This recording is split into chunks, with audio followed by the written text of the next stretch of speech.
Bienvenidos a un nuevo episodio de Kenso, el podcast en el que descubrirás cómo ser efectivo para vivir más feliz. Un podcast de entrevistas a referentes de éxito para entender qué les hace especiales, cuáles son los hábitos que ponen en práctica para marcar la diferencia y cómo organizan su día a día para alcanzar sus resultados. ¿Alguna vez has sentido que la colaboración en equipo es conflictiva, lenta y complicada? Ese es el tema principal del programa de esta semana, donde aprenderás cómo crear un equipo ágil aplicando los modernos métodos de colaboración con Jerónimo Palacios, Jero para los amigos. Y Jero es coach, trainer, emprendedor y speaker especializado en Scrum y Kanban. Y se dedica a ayudar a organizaciones de transformar de sistemas centrados en procesos a sistemas colaborativos basados en valores. En su tiempo libre, y creo que tiene muy poco, Jero desarrolla software y además apasiona el rugby y la vela.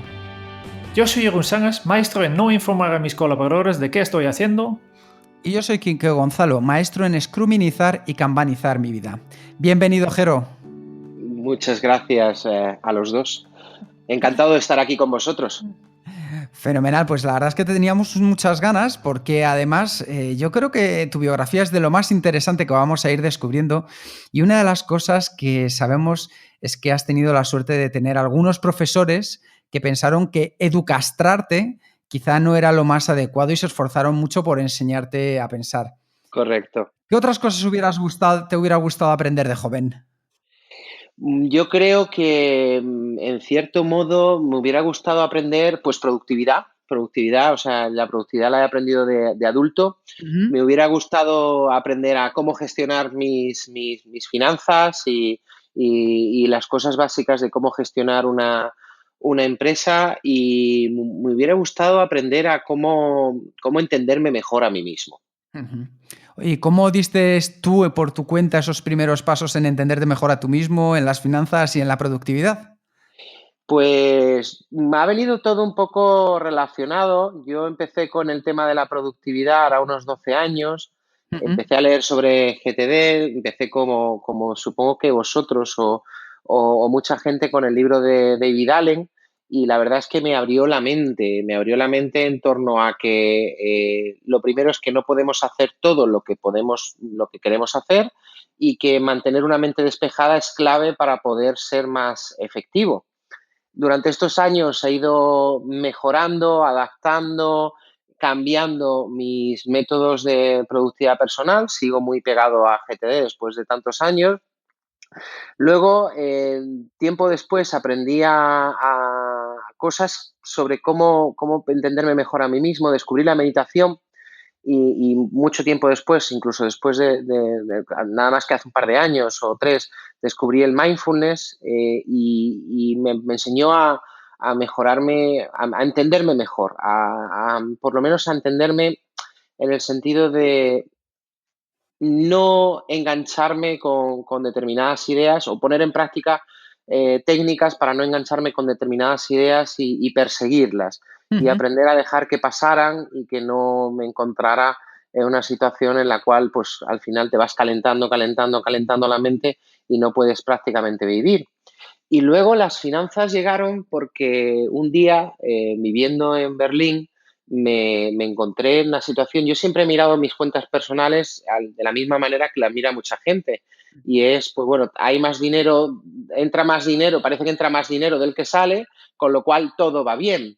Sí. Sin embargo, eso no es quizá la mejor manera de plantearlo y quería hacer budgeting, había intentado hacer budgeting, presupuestos varias veces en mi vida, pero siempre me había sentido muy culpable y además en un proceso que me había costado mucho llevarlo y descubrí YNAB, que es una plataforma para gestión de finanzas personales, you need a budget.com, Uh-huh. y empecé a utilizarla. Tiene 4 principios muy sencillos. Pues dale un trabajo a cada euro, en este caso, que entre. Aprende a vivir con lo que ingresaste el mes pasado, construye un fondo de emergencia y aprende a esquivar los golpes.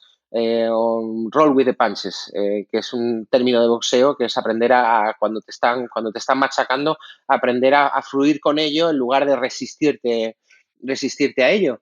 Y digamos que entre el mindfulness, GTD y YNAB forman ese tándem que hacen que gestionar mi vida y sobre todo las cosas en las que ando metido sea mucho más sencillo. Ujú. Al final, si hablamos de finanzas, hablamos de productividad y hablamos de conocerse mejor a uno mismo, cualquiera diría que has sido emprendedor, ¿verdad? Sí, he sido emprendedor, llevo muchos años siendo emprendedor, ya voy pues por el séptimo emprendimiento. Oye, ¿cómo fue esa primera vez que sacó tu gen emprendedor?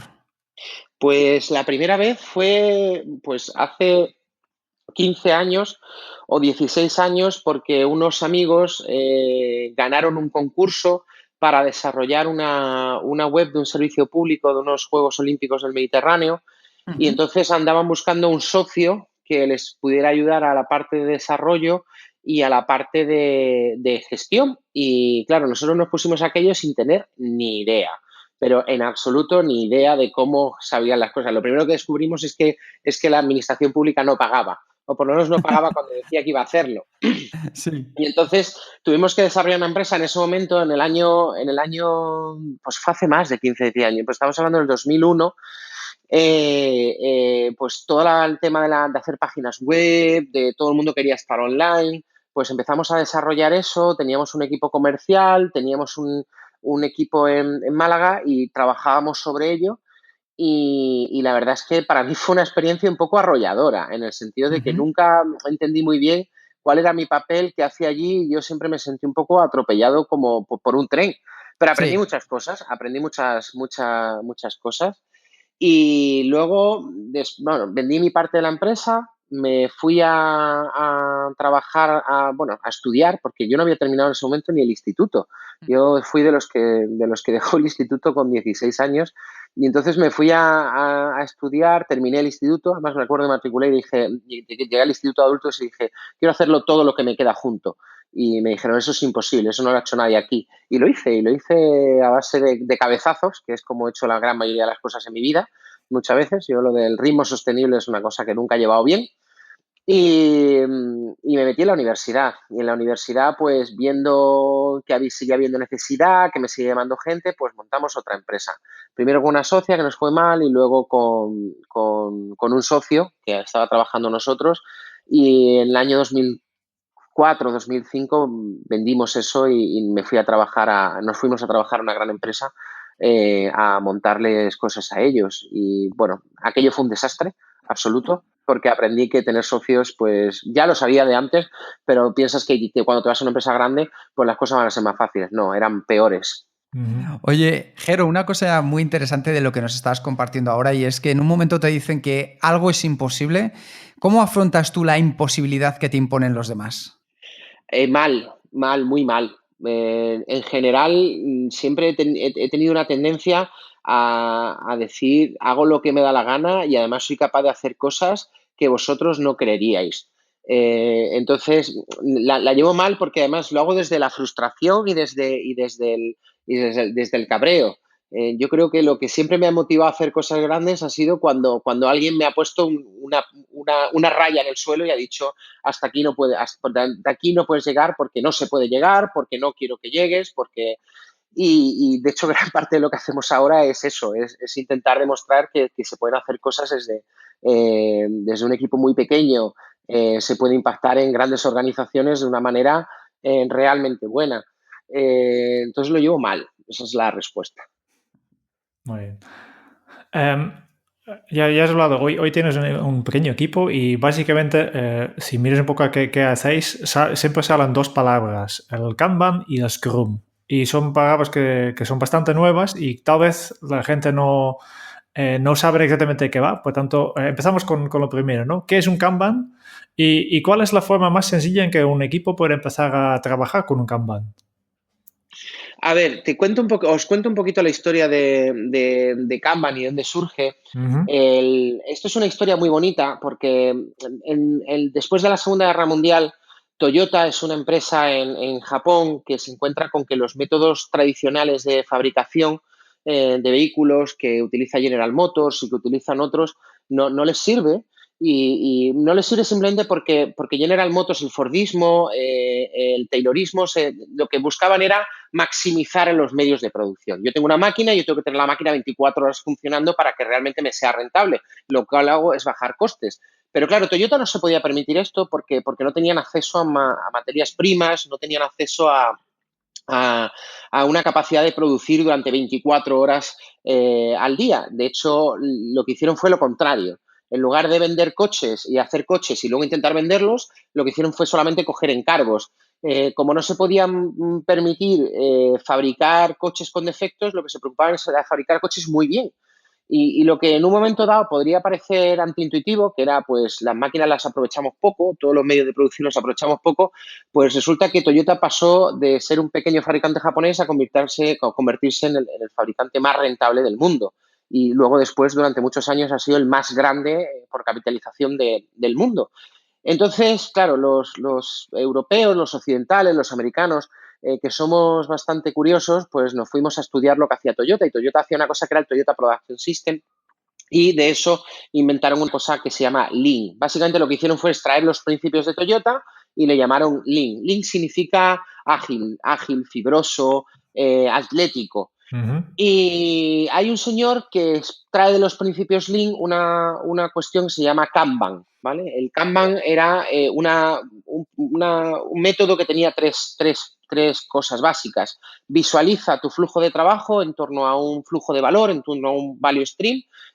Para los que nos escuchen, esto básicamente es desde que un cliente me pide algo hasta que yo se lo doy, ¿qué pasos sigue eso? ¿Vale? Y además en las empresas industriales es muy fácil identificar eso, no tanto en las empresas de conocimiento. Y ahora, si queréis, Ujú. entramos un poco en eso. Entonces, identifica los pasos, visualízalos, limita el flujo de trabajo. Limita el flujo de trabajo significa haz cosas para que puedan salir en un tiempo razonable. Y esto voy a poner un ejemplo muy fácil. Si yo tengo una bodega de vinos y tengo 5 botellas, el nivel de rotación de las botellas será alto. Pues si yo me bebo 5 botellas cada 2 meses, pues quiere decir que cada 2 meses he rotado mi botella de vinos. Si yo tengo una bodega con 100 botellas y me sigo viendo 5 vinos cada 2 meses, pues tardaré 5, así, 10, 20 meses en rotar todos los vinos. ¿Qué quiere decir esto en realidad? En realidad lo que quiere decir es que si tienes mucho trabajo por hacer, las cosas van a tardar mucho. Y si tienes poco trabajo por hacer, si lo que haces es limitar artificialmente el trabajo que tienes por hacer, lo que haces es que el trabajo salga muy rápido. Yo, por ejemplo, esto me lo aplico a nivel personal en GTD. Yo tenía un GTD con 60, 70, 80 proyectos y lo que hice fue limitarlo a 12 y solamente tengo 12 proyectos abiertos a la vez. ¿Qué quiere decir? Que para poder empezar un proyecto nuevo tengo que acabar o sacar un proyecto de los que tengo, lo cual ha hecho que mejore muchísimo la velocidad con la que empiezo y termino proyectos. Claro. Y el tercer principio de Kanban era, pues el primero, visualizar, el segundo, limitar el trabajo que tenemos en curso, y el tercer principio es gestión activa de los ítems que tengo en proceso. En lugar de dejar, y volviendo a la idea de GTD, que seguro que muchos de vuestros oyentes lo conocen, en Ujú. lugar de dejar que las cosas se vayan pudriendo ahí durante el tiempo, quiere decir que tengo que gestionarlas activamente para que no me taponen todo el sistema.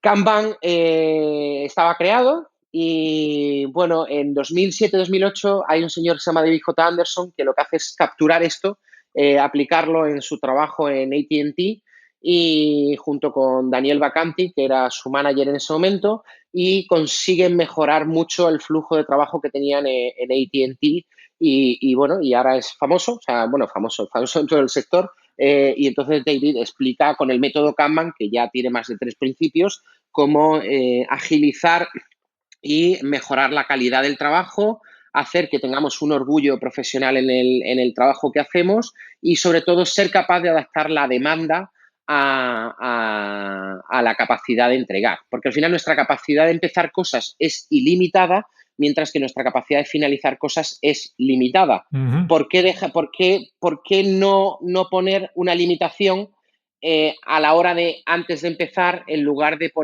dejar que sea nuestro sistema y nuestra capacidad la que se vaya hundiendo? al principio, pues si lo entienden bien, pues si pones límites, pues evites un poco el síndrome de empezar 1000 proyectos y no acaba nada, ¿no? Efectivamente. Genial. Y si alguien quiere empezar con Kanban, ¿cuál es la forma más fácil? El Kanban es muy sencillo de entender. Esos 3 principios es visualizar, identificar el trabajo, los pasos que sigue el trabajo, los pasos dominantes. La idea de Kanban no es, Kanban no es controlar en qué estado está el trabajo. La idea de Kanban es ver qué pasos dominantes son necesarios para generar valor en ese trabajo, ¿vale? Yo, por ejemplo, yo estoy reclutando para una empresa de recursos humanos y yo puedo, como primer paso, publicar una oferta de trabajo en portales de empleo, como segundo paso, hacer una criba de currículums, como tercer paso, hacer una entrevista y como cuarto paso, avanzar en los temas de contratación. La idea es conseguir hacer fluir las ofertas de empleo que yo tengo abiertas a lo largo de esos 4 pasos. Lo cual no quiere decir que puede ser que yo esté recopilando currículos y cribando currículos y las cosas sigan publicadas en el portal de empleo. Pero ya el paso en el que estamos ahora es cribar, no es publicar. O el paso en el que estamos ahora es entrevistar, no cribar. Sí. Con lo cual, visualizar eso y limitar, ver qué capacidad tenemos de hacer trabajo y limitar el trabajo en curso a unos pocos elementos, 5, 6, 8, depende de cada sistema. Yo creo que el elemento típico más conocido de Kanban es el tablero, ¿no? Exactamente. Las columnas que están colgadas en la pared, o hoy en día también en forma digital, donde hay tarjetas que vas pasando de columna a columna. Y tú dices que cada columna representa uno de estos pasos esenciales del proceso, ¿no? Efectivamente, la idea no es capturar el detalle, la idea es capturar cuál es el siguiente paso que añade valor, que descubriendo conocimiento añade valor y nos permite inflar, digamos, el valor de esa tarjeta que va avanzando hacia adelante, como un río. Como río, vale. Genial.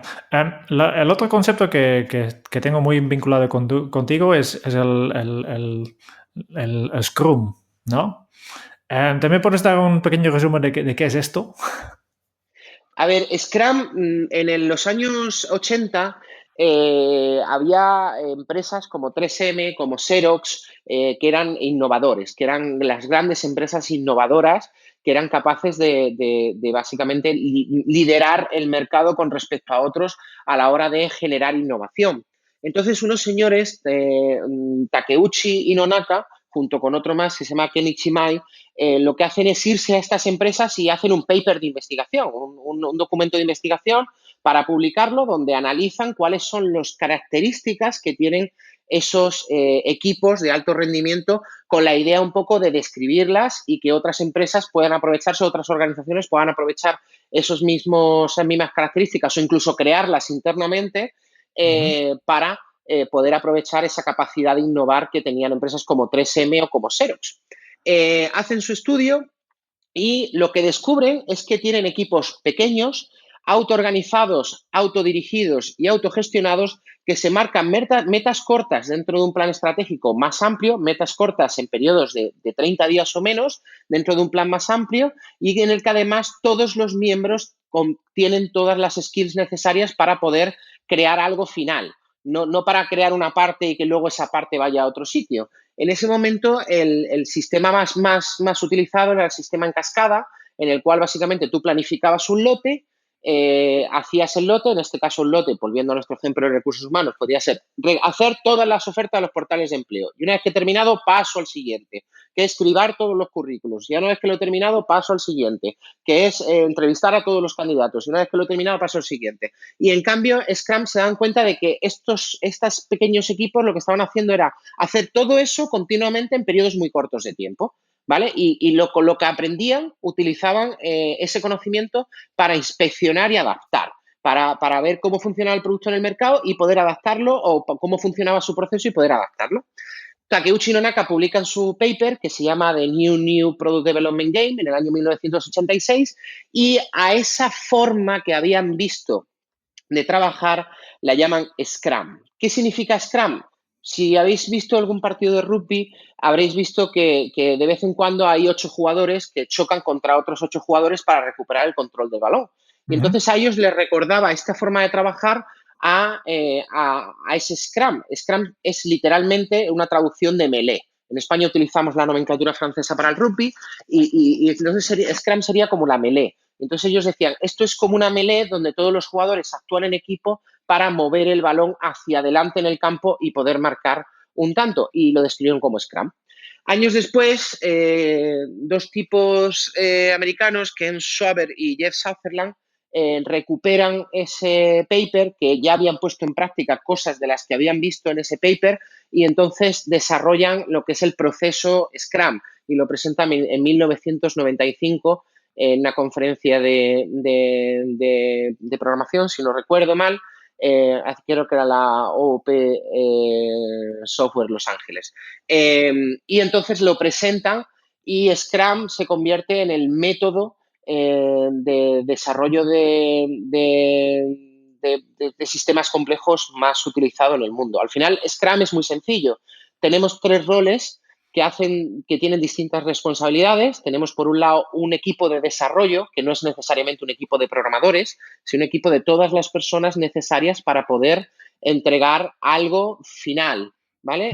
Por otro lado, tenemos un product owner, que es la persona que se encarga de decidir y priorizar el trabajo en función del feedback que tiene de clientes y mercado. Y por otro lado, tenemos un Scrum Master, que es la persona que se asegura que el proceso se sigue y funciona. Entonces, cada uno tiene diferentes visiones, mientras que el equipo de desarrollo pone el foco en crear cosas terminadas, el product owner está mirando por encima de los árboles al bosque y viendo a ver hacia dónde hay que ir, y el Scrum Master está asegurándose de que exista un proceso para que facilite esa conversación, esas cosas que surgen entre esos dos equipos, ¿vale? Entre ese product owner, perdón, en esos dos equipos, no, entre el equipo de desarrollo y el product owner, que solamente es uno.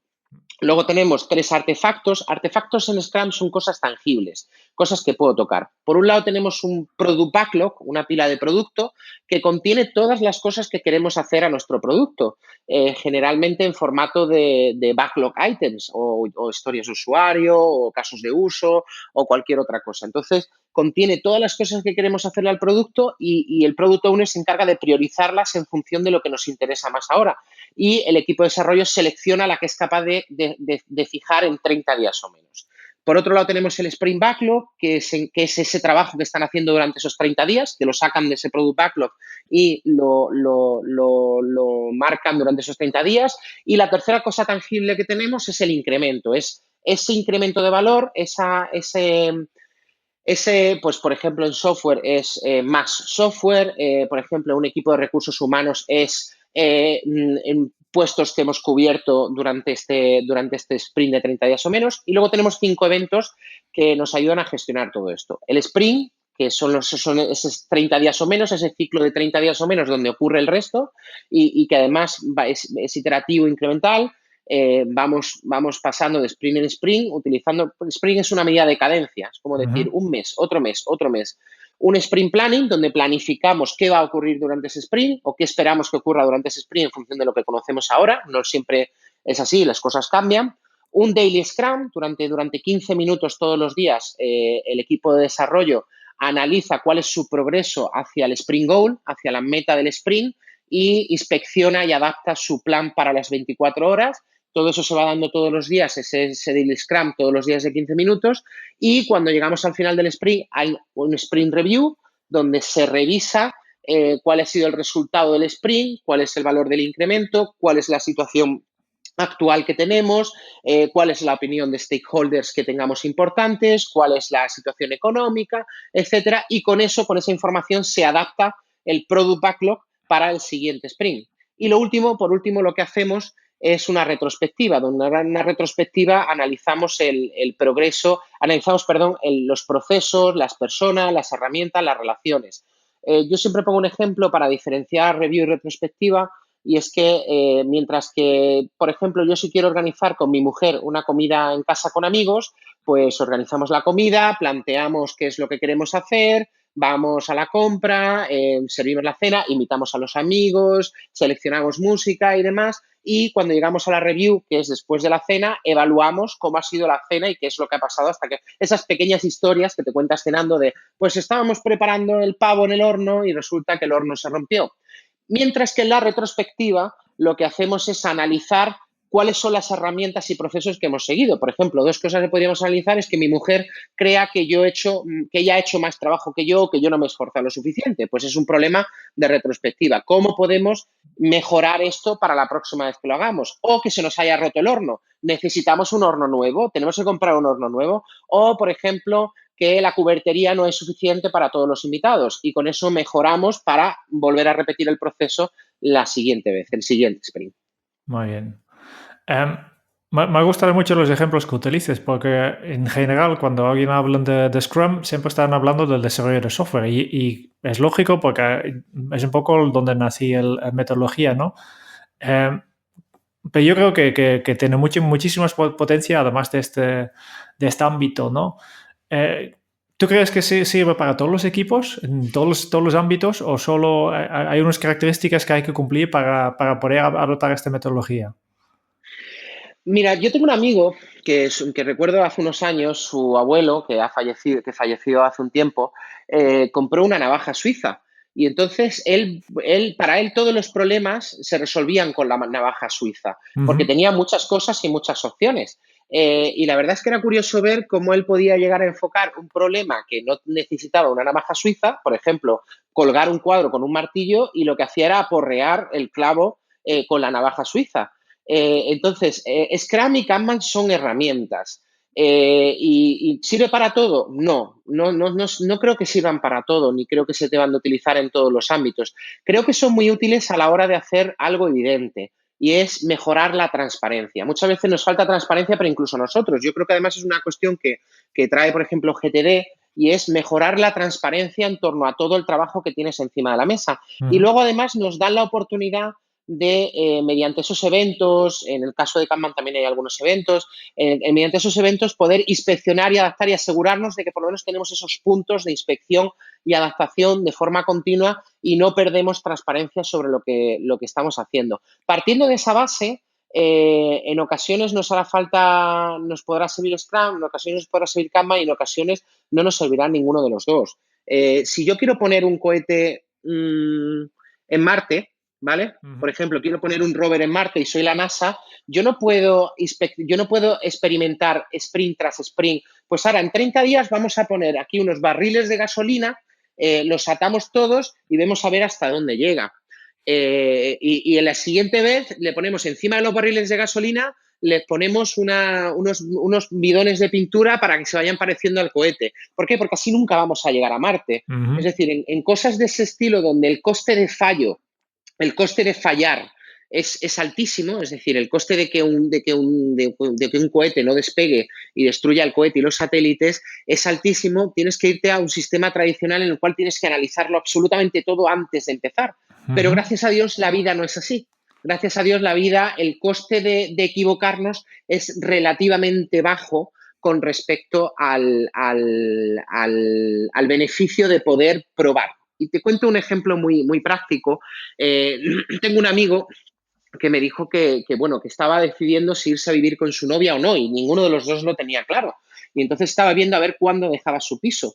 Y yo le dije, ¿por qué no haces una cosa? ¿Por qué no te dejas tu piso alquilado 2 meses más, aunque te vayas a vivir a su casa o aunque ella se venga a vivir a la tuya? Dejáis el piso alquilado 2 meses más. Y me dijo, claro, pero eso me va a costar el dinero. Ya, pero te está dando la oportunidad de que ambos podáis recular sin necesidad de que organicéis un drama con vuestra vida. Sí. Y bueno, lamentablemente fue así, no les fue bien, pero pudieron volver atrás sin pagar un coste muy alto por un coste de 1.000 euros o de 700 o de 800 euros.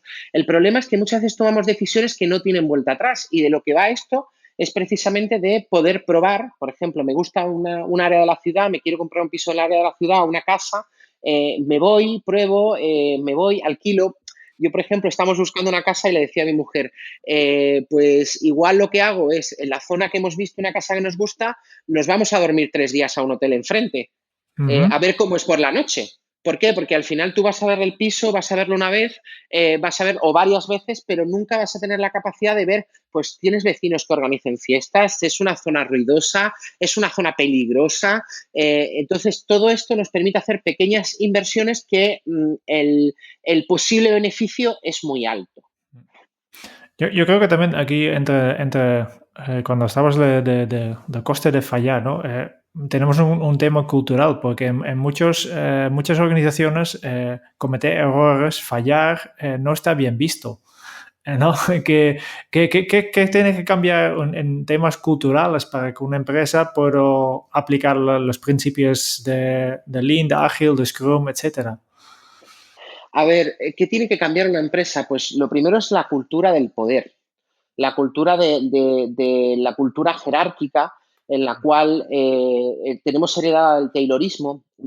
Volviendo un poco al tema de Lean y Toyota, Ujú. si nos vamos a los principios de estas fábricas, nos encontramos con que la revolución industrial ocurrieron muchas cosas maravillosas, pero en principio una cosa maravillosa, y es que por primera vez en la historia, para poder hacer trabajo, no necesitabas saber del trabajo que hacías. Déjame explicarlo. Si yo trabajaba en una fábrica de zapatos, pues tenía una persona que ponía cordones, otra persona que hacía solapas, otra persona que hacía suelas, otra persona que marcaba las suelas, y yo lo único que tenía que aprender era mi cachito de lo que tenía que hacer y repetirlo, y repetir Ujú. esos pasos y demás, lo cual permite, que esto es lo interesante, que muchas personas que hasta ahora estaban totalmente fuera del mercado laboral se incorporen al mercado laboral. Ese obrero no cualificado se incorpora al mercado laboral y lo único que tiene que hacer es seguir haciendo esos pasitos. Si nos vamos a la Edad Media, tú para hacer zapatos necesitabas ser maestro, y maestro implicaba que tú pasabas muchos años aprendiendo y viendo a otros hacer zapatos, luego durante otros años tú hacías zapatos bajo la supervisión de otro, y por último pasabas a ser maestro zapatero cuando te admitían en el gremio, con lo cual la persona que hacía zapatos realmente sabía hacer zapatos, mientras que con la revolución industrial tú podías trabajar haciendo zapatos o fabricando motores para Ford, fabricando pistones de un motor sin tener ni idea de qué era un motor ni de cómo funcionaba un motor de combustión interna en absoluto. Ujú. Entonces, eso provoca un problema, y el problema en este caso es la necesidad de management. El management en este caso surge porque, claro, yo tengo 50 obreros no cualificados siguiendo pasos de manual, pero de vez en cuando surgen cosas que no puedo prever. Entonces necesito a alguien que sí sepa del trabajo a realizar para poder, digamos, asesorar o latigar o abroncar a los que hacen el trabajo. Y entonces surge la figura del manager. Y el manager era esa persona que sabía más del trabajo que la persona que estaba realizando el propio trabajo. ¿Y qué ocurre? Que esa cultura se evoluciona durante 100 años, ¿vale? Porque la mayoría de las empresas son industriales, pero de pronto surgen un nuevo tipo de empresas, que son las empresas y las organizaciones basadas en el conocimiento, Ujú. en donde además los roles se invierten. Resulta que ahora la persona que hace el trabajo sabe más sobre el trabajo que su propio manager, aunque su manager hubiera realizado el trabajo 10 años antes. Las cosas cambian tan rápido que la persona que hace el trabajo sabe más sobre el trabajo que la persona que le ordena. Entonces, lo primero que hay que cambiar es esa cultura y entender que el rol se ha invertido, que la persona que tiene que tomar las decisiones y es la persona que hace el trabajo, y el manager, la persona que está por encima, tiene que ser un facilitador, tiene que ser una persona que favorezca que exista un entorno que permita que esas decisiones se tomen. Este es quizá el factor más grande en Ujú. torno al cambio cultural que tenemos que hacer. Tú eres holandés, ¿verdad? Sí. Vale, en Holanda quizá no tanto como en Alemania, pero existe una cultura del trabajo muy paternalista. Al final mi jefe lo sabe y yo nunca le pongo en contra. A pesar de eso, en Holanda, que es el país además del mundo donde más Scrum se hace, más que en Estados Unidos o más que en otros sitios, la cultura tan emprendedora que está arraigada culturalmente en los holandeses desde hace cientos de años, hace que estos métodos funcionen muy bien, porque al final lo que hacen es cederte ese espacio para que equipos autoorganizados sean capaces de sacar trabajo. Pero si tuviera que cambiar una cosa sería ese rol, el entender que mi rol como manager no es dirigir, mi rol como manager es crear un entorno, crear un espacio para que las personas que realmente saben del trabajo y hacen el trabajo puedan hacerlo de la mejor manera posible, facilitar la comunicación entre ellos y facilitar que puedan probar, ver cómo funcionan las cosas y responder, es decir, inspeccionar y adaptar el proceso para poder mejorarlo. Esto es lo que hacen las empresas ágiles. Uh-huh. Sí, yo creo que tal vez es un poco la pata más complicada, ¿no? Porque cómo explicar a un jefe que siempre ha controlado todo, que siempre ha tenido que dar instrucciones, que está aquí también el valor que damos al estatus, ¿no? ¿Cómo podemos enseñar a estas personas que tiene que dejar de hacer micromanaging, ¿no? De controlar todos los detalles y confiar realmente en sus trabajadores? ¿Tú puedes darnos alguna pista de cómo se cambia esta cultura en una organización? Te voy a dar un ejemplo muy visual para que nos entendamos. Imagínate que coges un folio de un papel y dibujas un pequeño Pac-Man, ¿vale? Uh-huh. Y dibujas cómo se mueve el Pac-Man. Ahora imagínate que el Pac-Man está vivo y puedes hablar con él. Intenta explicarle al Pac-Man que solamente existen 2 dimensiones, en el lápiz y el papel, ¿vale? ¿Cómo es una tercera dimensión? ¿En qué consiste el volumen? Uh-huh. Él no lo entendería. O sea, por mucho intento que tú pusieras en explicárselo, no lo entiendes hasta que el Pac-Man no es capaz de salir y convertirlo en una pieza en 3 dimensiones. Solamente en ese momento es cuando somos capaces de entender la amplitud de todo lo que supone esto. La manera en la que lo hacemos nosotros es pidiéndoles a las organizaciones que trabajemos juntos para crear un espacio así pequeño dentro de la organización, para que ellos vean cómo funciona dentro de su organización. De todas formas, también tenemos que entender que ahora mismo las organizaciones tienen más necesidad de ello, o sea, ellos vienen a buscarnos a nosotros. Nosotros vienen y nos buscan para poder ejercer esta transformación porque saben que mientras que hace 15 o 20 años una gran empresa podía decidir el timing de cómo llegar al mercado, si tú eres Telefónica, si eras Vodafone, Movistar, lo que sea, Orange,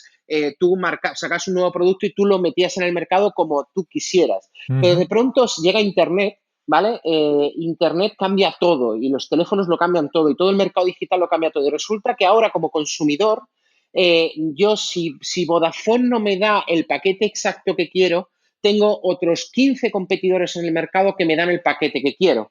Y ahora, ¿cómo consigues tú que una empresa como Vodafone, que se da cuenta, y te pongo Vodafone como te podría poner cualquier otra, se da cuenta de que no son capaces de ser tan ágiles como es esa pequeña startup que ha nacido en lo digital? Cuando hablamos de que ha nacido en lo digital es que no tiene toda esa estructura arrastrada, formas de proceder arrastradas, que, por cierto, son mucho más económicas. Es decir, a la hora de aprovechar a la persona, a las máquinas o a los recursos, son mucho más efectivas y mucho más económicas a la hora de poder hacer eso. Pero ¿qué ocurre? Que el competidor realmente le da igual ser más económico porque está aportándole más valor al cliente. Lo que quiere decir esto es que el cliente no le importa pagar más, no le importa darle más dinero al competidor, y lo que ocurre es que esa gran empresa se queda con los clientes de menos valor, con lo cual al final sus márgenes son cada vez menores y es una pescadilla que se va mordiendo la cola. Esto para mí es un ejemplo con las aerolíneas low cost, con Ryanair y otras. Y es que al final Ryanair está cogida en su propia pescadilla de precios bajos y no consigue ahora salir de ahí, a pesar de que Ryanair es la aerolínea que más pasajeros transporta de Europa, muy por encima de las 2 o 3 siguientes juntas. Y entonces yo creo que ahí es donde las aerolíneas han encontrado ese margen, que es el margen de ofrecer servicios de valor añadido. Podríamos entrar en una discusión sobre ello, pero al final las empresas tienen la necesidad. Es decir, ya no es que tengamos que convencerlas, es que son ellas las que vienen y te dicen, tengo esta necesidad y mi necesidad es ser más... Al final, ¿agilidad qué es? Cuando me preguntan, ¿de qué va esto de la agilidad? Es de 3 cosas muy sencillas. La primera, ser capaz de tomar decisiones y ejecutarlas mientras controlo riesgos. La segunda, ser capaz de mantenerme competitivo y, si puede ser, además, ser yo el que marque el paso al resto del sector. Y la tercera, ser capaz de innovar. De esto va la agilidad, no va de otra cosa, va de negocio. Muy interesante. Porque nunca me he explicado así de agilidad, ¿no? Pero sí que es verdad que tú dices, ¿no? Un Vodafone, una gran empresa, que tiene mucho impulso, digamos, que está en movimiento, pero lo tiene muy complicado de girar, ¿no? Mientras un equipo pequeño es mucho más flexible en este sentido y puedo cambiar de rumbo más rápido, ¿no? Pensando un poco en estos dos temas, ¿no? De Scrum y Kanban, para mí son metodologías o frameworks que me ayudan a colaborar y ser más eficaz trabajando con otros. ¿Es posible trasladar algunos de esos conceptos de estos métodos a nivel personal? ¿Existe algo parecido al Scrum personal, por ejemplo? Sí, yo creo que hay gente que ha publicado experiencias de Scrum a nivel personal. Al final, si miras GTD, no es tan distinto de Scrum. Básicamente haz una review semanal, todos los días. Bueno, ya no sé lo que se dice hoy en día de GTD. Yo al final he ido añadiendo cosas con los años, pero para mí GTD es por las mañanas vaciar mi inbox y procesar los elementos, planificar lo que voy a hacer durante el día. ¿Recordáis el Daily Scrum? Suena mucho a eso. Una vez a la semana revisar mi sistema y asegurarme de que todo tiene una siguiente acción y que además voy cumpliendo mis objetivos. ¿Te suena de la review? De vez en cuando a mirar a ver si tengo que mejorar mis herramientas y ver cómo funcionan mis herramientas de archivado, las herramientas de software que estoy utilizando, mis inboxes, la retrospectiva, ¿vale? Y además hago esto en un periodo semanal, con lo cual me recuerda a un sprint, ¿vale? Semanal o cada 2 semanas o cada cuánto lo hagas. Entonces, no es tan distinto.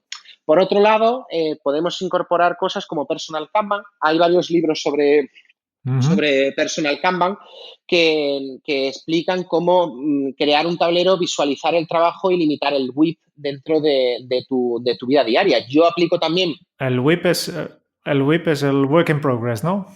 Work in progress, efectivamente, el trabajo en curso, limitar el trabajo en curso y asegurarme, como te contaba antes, que en lugar de tener 70, 80 proyectos, tengo nada más que 12. Entonces, de esa manera permito que al final hago el mismo número de cosas, solamente que cierro muchas más de ellas. O sea, mi capacidad de entregar o mi capacidad de terminar cosas sigue siendo la misma, pero en lugar de asegurarme que he terminado 12 cosas de 80 proyectos, he terminado 12 cosas de a lo mejor 3 proyectos, con lo cual ya he terminado los proyectos. Y de eso me permite continuar y sobre todo tener una sensación de cierre, que yo creo que es importante, y mejorar mi flujo. Sí, efectivamente. En el tema de WIP, el ejemplo que yo siempre doy, ¿no? Si tú miras tu lista de tareas pendientes y sumas, haces una estimación de cuánto tiempo va a durar cada tarea, ¿no? Al final llegas a un volumen de trabajo que ya tienes pendiente, ¿no? Y resulta que habitualmente la gente tenemos una lista de un tamaño más o menos estable. Sí. Y resulta que el resumen de todo este tiempo básicamente es el tiempo medio que tú necesitas para completar una tarea, ¿no? Y seguramente hay muchas tareas que haces al instante, pero después hay unos cuantos que se quedan aplazados y obviamente cuando menos volumen hay en esta lista de tareas pendientes, más rápido eres capaz de hacer las cosas y más rápido puedes adaptarte, ¿no? Correcto. A ver, yo quiero aclarar una cosa y es, cuando yo hablo de 70, 80 proyectos a 12, no significa que haya eliminado 60, significa que hay otros 60 que todavía no he empezado y que empezaré cuando tenga espacio para poder empezarlos. Es trabajar más en secuencia en lugar de tener 1000 cosas abiertas a la vez, ¿no? Claro, además es muy contraintuitivo porque dices, trabajar en serie es más efectivo en el sentido de que terminas antes y el valor de terminar antes en este mercado en el que vivimos, tanto para las organizaciones, que significa llegar al mercado antes, con lo cual ganar ventajas competitivas, como nosotros a nivel personal, por facilitar en la sensación de cierre y la sensación de avance con nuestra vida, es muy contraintuitivo porque trabajar en serie es más rápido y entregas mucho más valor que trabajando en paralelo. Genial. Además de pasarlo al nivel personal, que hemos empezado hablando de tus profes y cosas que te gustaría emprender. ¿Tú crees que podemos aplicar también estos principios ágiles a los niños en educación?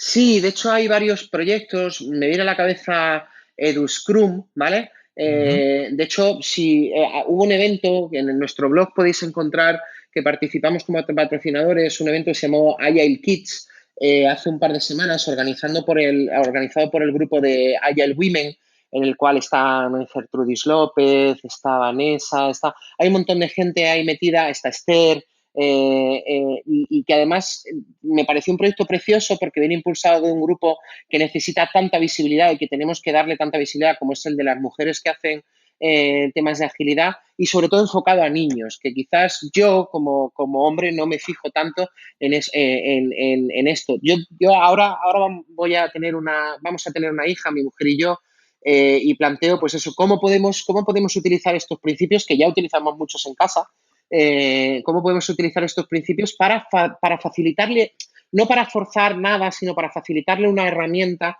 que yo creo que le va a ser muy útil a lo largo de su vida. Por ejemplo, una de las cosas que se pueden hacer con niños, que yo creo que por lo que escucho he tenido bastante éxito, es limitar el whip de los juguetes, ¿vale? El limitar el número de juguetes que puedes tener en un momento dado. Y dices, pues puedes tener 5 o 6 juguetes. Y cuando entra algo nuevo, esto me lo contaba una prima de mi mujer, cuando entra algo nuevo tiene que salir algo viejo, que no significa destruirlo, sino pues lo donas a otros niños y además favoreces la sensación de valoro más lo que tengo. Los niños que tienen todo, ¿vale? Los niños que tienen todo, pues igual les cuesta mucho más valorar o les cuesta mucho más decidir. Le pasa como a las personas que tienen todo. Tienes todo y soy infeliz. ¿Y por qué es? Pues porque realmente no valoras cada una de las cosas que tienes. A la hora del colegio, el otro día estaba en Orange y una de la responsable de Agile Coaches de Orange, que llevan un tiempo en esto, me ponía el ejemplo de cómo utilizar Kanban para ayudar a estudiar ciencias. Pues no me lo contó exactamente, pero la forma en la que yo me puedo imaginar es, pues te creas un tablero con todos los elementos que tienes por hacer y vas aprendiendo todos, ¿vale? Y los vas pasando y terminando. Yo creo que hay un campo ahí interesante y es el cómo llevamos esto a la educación, que además está muy planteada en el sentido muy estructurada en torno a ciertas competencias de manera paralela. Yo muchas veces digo que me gustaría volver a la universidad, ahora que dejé la universidad hace muchos años, me gustaría volver a la universidad porque hay temas que seguro que me encantarían, pero no las hice en el momento adecuado.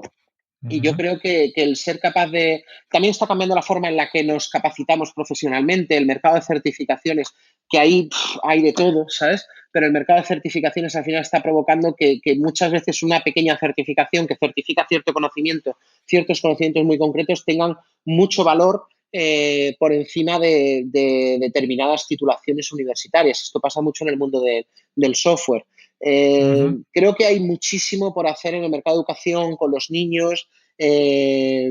Como sugerencia, me iría a echarle un vistazo al proyecto de EduScrum y hay mucha gente que está publicando cosas maravillosas, la gente de Agile Kids, sobre cómo llevarnos esto al mundo de nuestros niños. Sí, yo creo que ya está cambiando mucho, ¿no? Supongo que cuando tú estudiaste estaba igual que yo, que llegas en septiembre a la universidad y te presentan ya, este es lo que vamos a hacer este año, ¿no? Ya está todo decidido y obviamente no se parece nada en lo que vas a encontrar en el mundo laboral, ¿no? El mundo que hay ahora está enfocado en el compliance, en el cumplimiento. En las carreras laborales, la formación, es en cumplir con determinados requisitos. Y creo que debemos de avanzar hacia un mundo donde el enfoque no sea el compliance, sino sea el desarrollo. Siempre hemos mirado desde la educación o desde las estructuras tradicionales el limitar o el mejorar a los que menos, el igualar, el normalizar.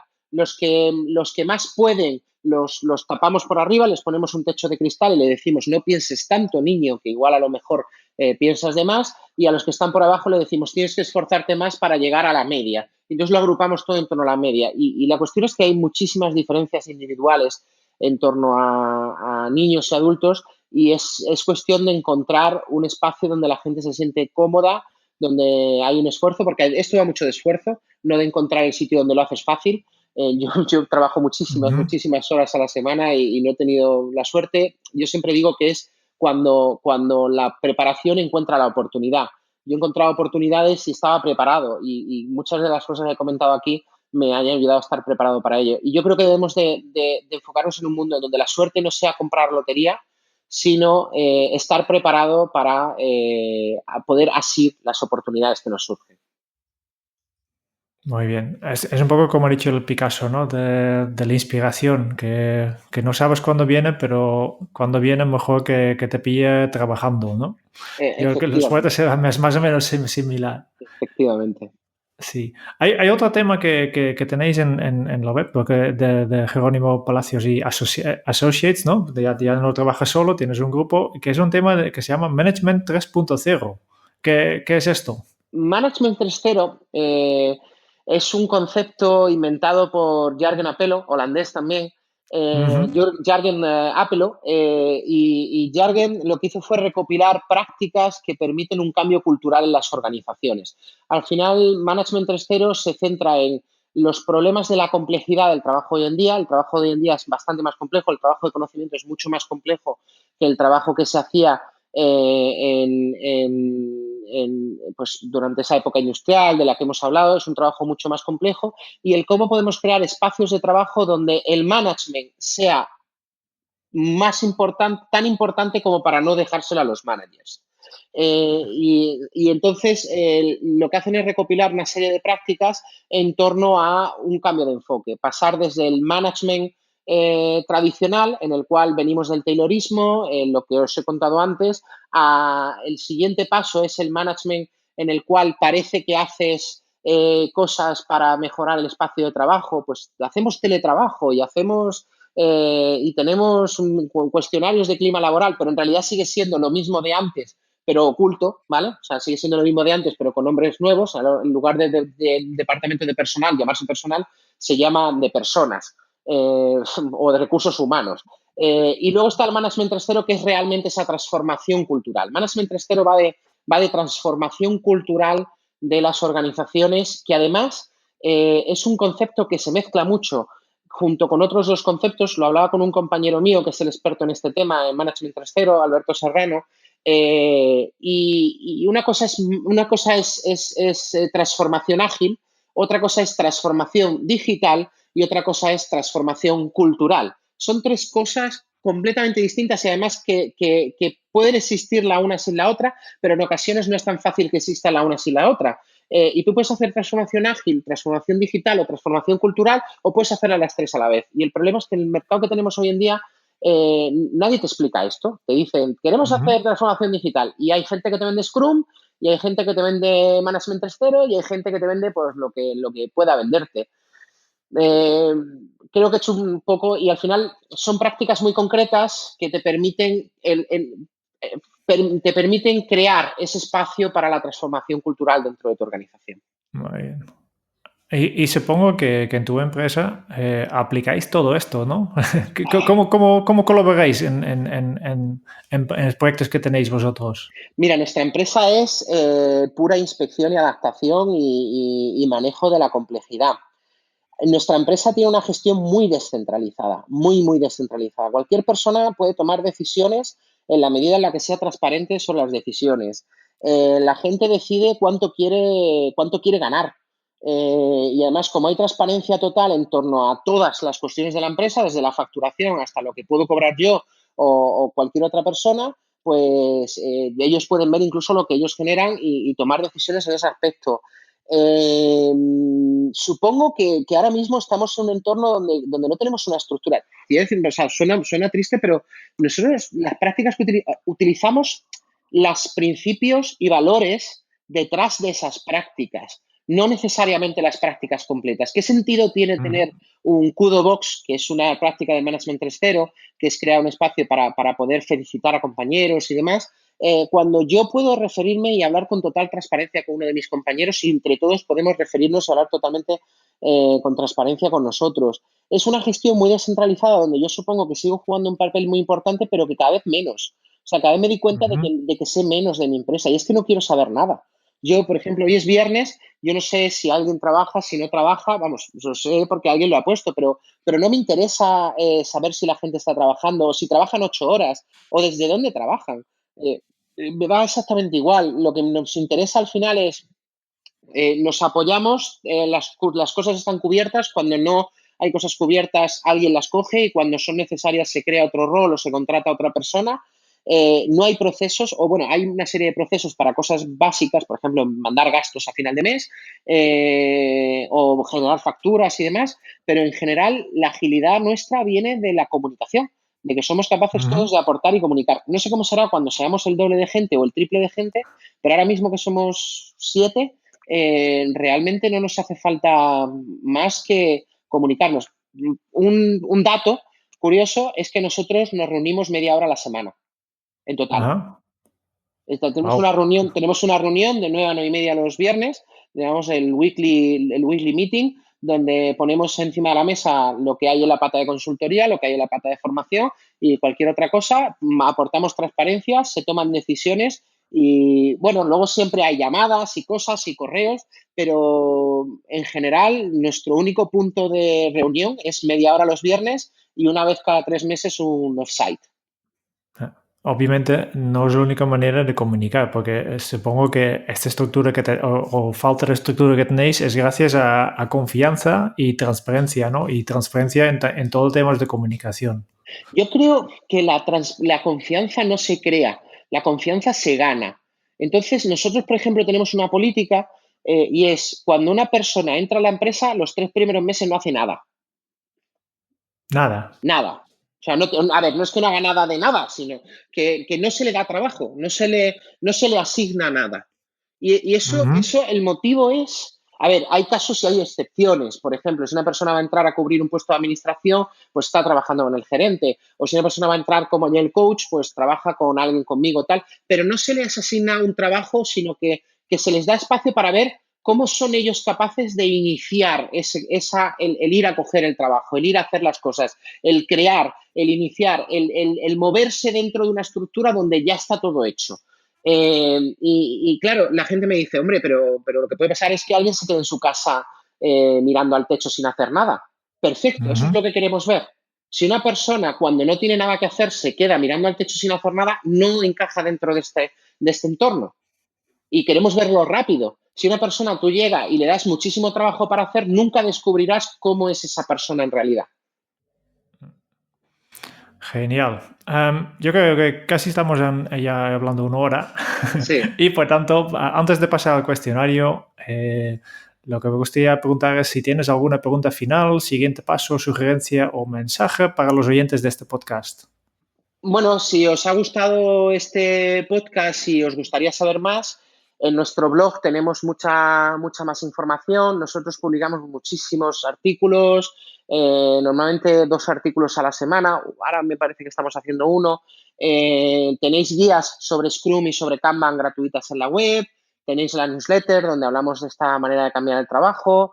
También tenéis la guía de Scrum que podéis descargar de scrumguides.org. Podéis descargar el Kanban Esencial Condensado, que es un libro gratuito para aprender más Kanban. Y, por supuesto, podéis encontrarnos en jeronimopalacios.com, en nuestra newsletter o en Twitter o en donde queráis. Que no falte información, ¿no?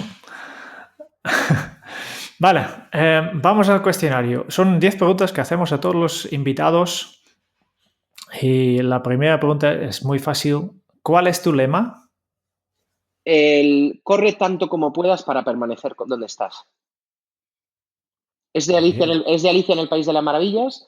Se Ajá. conoce como el dilema de la Reina Roja y se utilizó para estudiar la escalada de armamento entre la Unión Soviética y Estados Unidos durante la Guerra Fría, donde tenías que correr mucho para permanecer donde estás. Esto es cuando la reina le dice a Alicia, corre tanto como puedas para permanecer donde estás y si quieres llegar a otro sitio tendrás que correr más.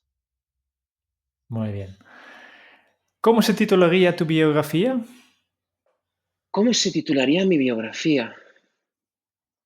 Eh, una historia de caos. Sí, yo creo que es una historia o una aventura por el caos, o navegando la complejidad. Sí. Muy bien. ¿Cuál es el libro que más has regalado?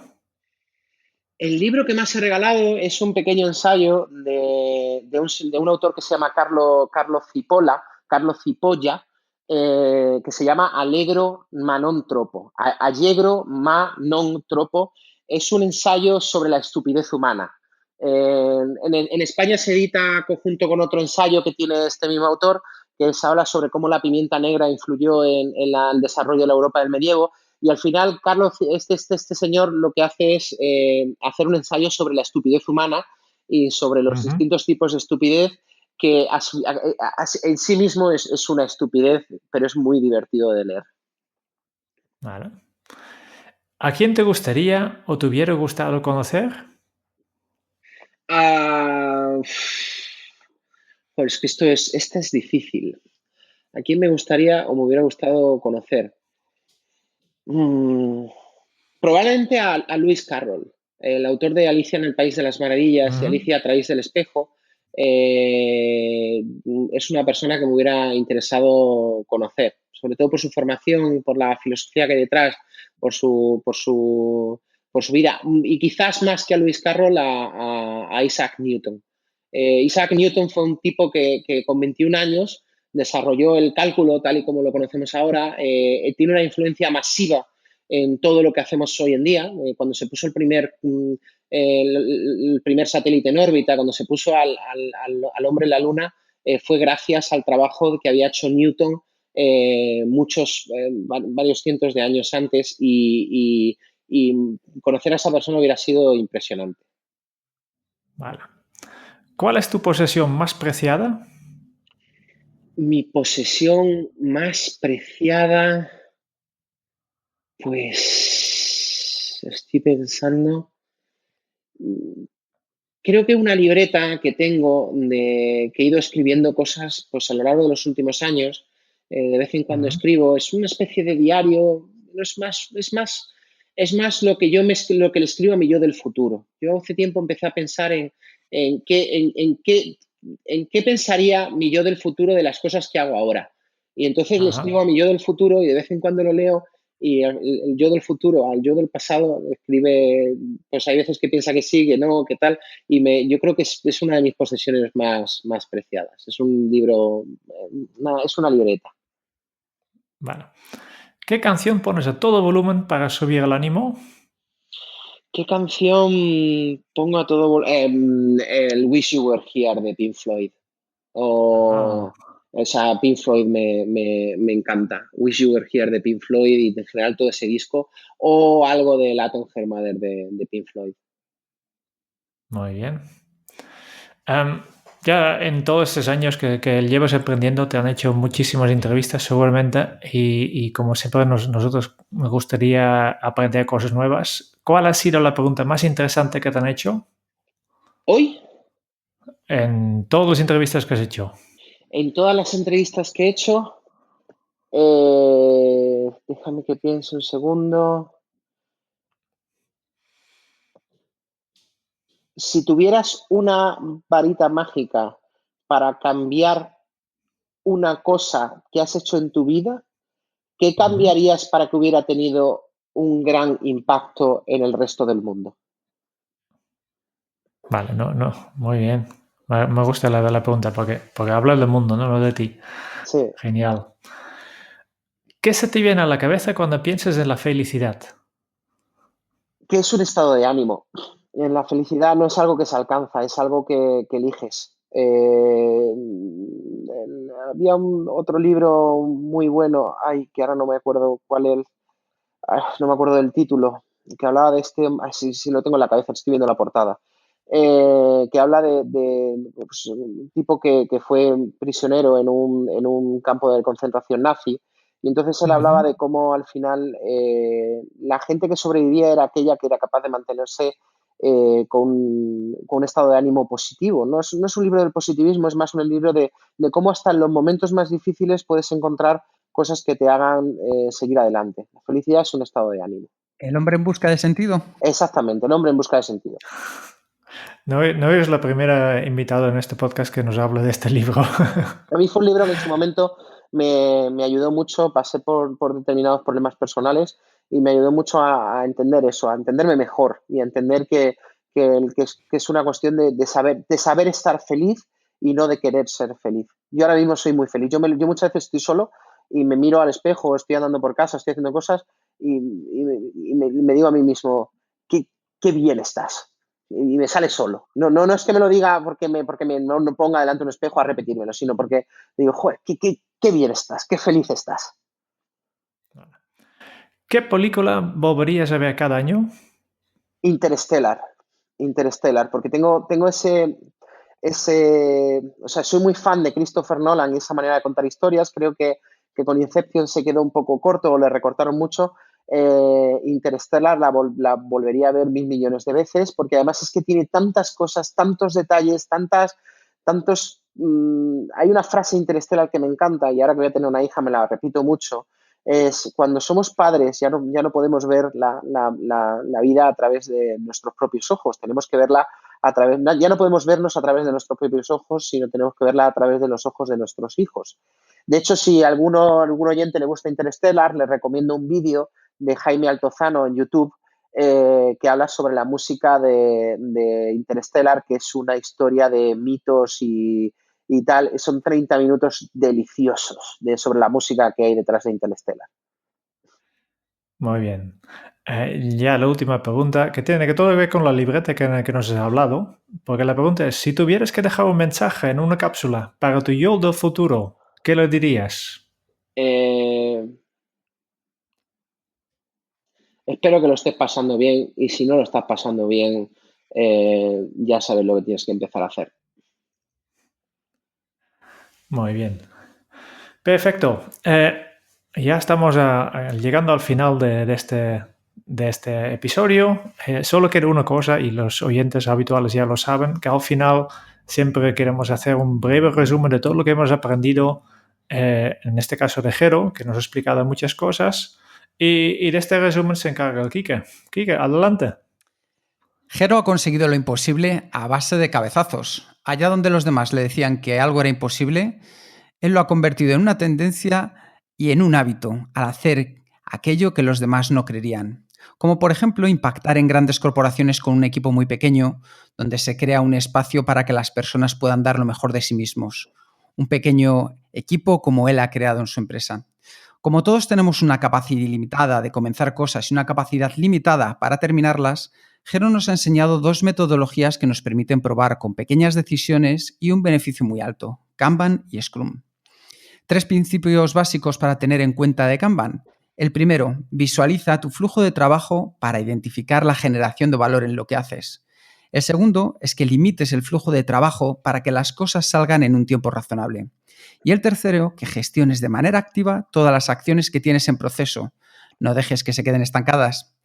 Y en cuanto a Scrum, nos ha explicado que al final son equipos pequeños autodirigidos con metas cortas dentro de un plan más amplio y donde todos los miembros tienen las habilidades para crear un producto o servicio final, para así ver cómo funciona y evolucionarlo. Para ello necesitarás un equipo de desarrollo encargados de crear cosas terminadas, un Product Owner para decidir y priorizar y un Scrum Master para que siga el proceso y vea si funciona. Al final, lo ha explicado muy bien Jero, todo consiste en ser capaz de tomar decisiones, de mantenerse competitivo y de innovar, porque el éxito está donde la preparación encuentra la oportunidad. Muchísimas gracias por tu tiempo y por compartir todo este conocimiento, Jero. Muchas gracias a vosotros, muchas gracias, Jerome, muchas gracias, Quique. Ha sido un placer estar esta hora con vosotros. Gracias a los oyentes que habéis llegado hasta el final y habéis aguantado la gran parrafada que he contado. Y muchísimas gracias por hacer este proyecto que hace que los demás tengamos oportunidad de meternos un poquito en la vida de personas de éxito, aunque yo no me considero una con mucho éxito, como os he contado. Vale. Si estás escuchando esto y te ha gustado esta entrevista, por favor, comparte el podcast en tus redes sociales para enseñar a tus contactos y seguidores qué has aprendido. Y si quieres conocer más sobre Kenso, nuestros talleres y cómo podemos ayudarte a mejorar en tu día a día, puedes visitar nuestra web en kenso.es. Te esperamos en el próximo episodio del podcast de Kenso, donde Jeroen y yo trataremos sobre la gestión del estrés con Lucas Burgueño. Y hasta entonces es un muy buen momento para poner en práctica un hábito Kenso. Aprende a dejar pasar las ideas estancadas. Hasta dentro de muy pronto. Chao. Adiós.